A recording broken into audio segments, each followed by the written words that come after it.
கடிக்க ஆசை சீரியல்ல அடுத்து வர எபிசோட்ல என்ன மாதிரியான ட்விஸ்ட் எல்லாம் இருக்க போகுதுங்கிறத இந்த வீடியோவில் பார்க்கலாம்.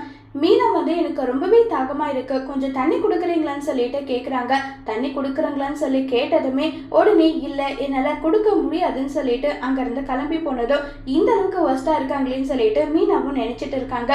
இப்போ உடனே ரோகிணி கேட்டுட்டு இருக்காங்க, என்ன இது இப்படியெல்லாம் நடந்துகிட்டு இருக்கேன்னு சொல்லிட்டு ஒரு பக்கம் ரொம்பவே டென்ஷன்ல இருக்காங்க.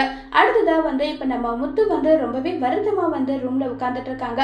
அப்ப மனோஜ் வீட்டுல எல்லாரும் இருக்கீங்களா, எல்லாரும் முன்னாடியும் தான் இந்த விஷயத்த பத்தி நான் சொல்லணும், எல்லாரும் வாங்கன்னு சொல்லிட்டு வர சொல்றாங்க. அப்பா இன்னைக்கு என்னுடைய ஷோரூமுக்கு ஒருத்தர் வந்திருந்தாங்க, அவங்க ஸ்கூலோட மேனேஜ்மெண்ட், அதுல இருக்க ஒரு பையன் என்ன வேலை பண்ணிருக்கான்னு தெரியுமான்னு சொல்லிட்டு கிரிஷ் என்னென்ன வேலையை பண்ணாங்களோ அது எல்லா விஷயத்தையுமே சொல்றாங்க. இந்த மாதிரி ஒரு பையன் பண்ணிருக்கானா, யார் அதுன்றாங்க.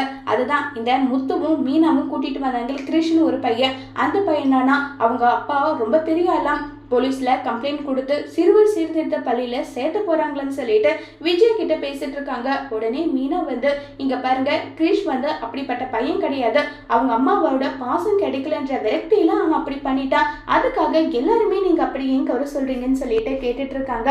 உடனே முத்துவை பத்தி மனோஜ் பேசுறாங்க. ஒருவேளை அவனுக்கு அந்த பையனுக்கு இப்படிப்பட்ட எண்ணம் இல்லாம இருந்திருந்தாலும் முத்து கூட சேர்ந்து கொஞ்ச நாள் சுத்திட்டு இருந்தால, அதனால கூட அவனுக்கு அப்படி ஒரு எண்ணம் வந்திருக்குன்னு எல்லாம் சொல்லி கிண்டல் பண்ணிக்கிட்டு இருக்காங்க. இதை கேட்டதும் முத்துவுக்கு பயங்கர கோபம் வருது.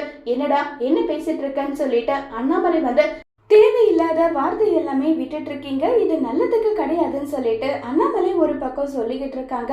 இதை கேட்டதும் உடனே பயங்கரமா கோபத்துல தான் முத்து இருக்காங்க.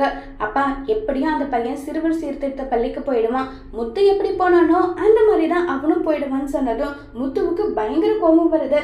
யாரலடா நான் போனேன், நான் என்ன ரவுடியாடா, நான் என்ன ரவுடியான்னு சொல்லிட்டு முத்து ஒரு பக்கம் கோபப்பட உடனே விஜய் கிட்ட மனோஜ் அம்மா நான் உண்மையை தானே சொன்னேன், இவன் சிறுவர் சீர்திருத்த பள்ளிக்கு போனான் தானே, அதை சொன்னதுக்கு எதுக்காகமா என் ஷர்ட்டை பிடிக்கிறான்னு சொல்லி கேட்டதோ அண்ணாமலை ஓடி மனோஜ் கண்ணத்திலே பல்லான்னு ஒண்ணு விடுறாங்க.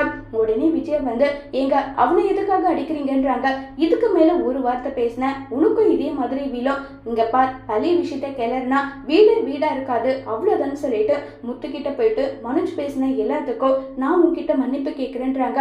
அப்பா எல்லாம் என் நேரம் விடுங்கப்பான்னு சொல்லிட்டு அங்க இருந்து கிளம்பி போயிடுறாங்க.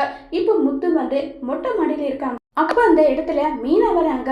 மீனா வந்ததும் ஏங்க உங்க வாழ்க்கையில இப்படி எல்லாம் நடந்ததா, நீங்க எந்த தப்பும் பண்ணிருக்க மாட்டீங்க, இருந்தாலும் அவங்க சொன்ன மாதிரி நீங்க சிறுவர் சீர்திருத்த பள்ளிக்கு போனீங்களா, அப்படி என்னதாங்க நடந்ததுன்னு சொல்லிட்டு கேக்குறாங்க. முத்து பிளாஷ்பேக் ஒட்டு மொத்தமா மீனா கிட்ட சொல்லுவாங்களா இல்லையங்கிறத வரப்போற எபிசோட்ல வெயிட் பண்ணி பார்க்கலாம். தேங்க்யூ.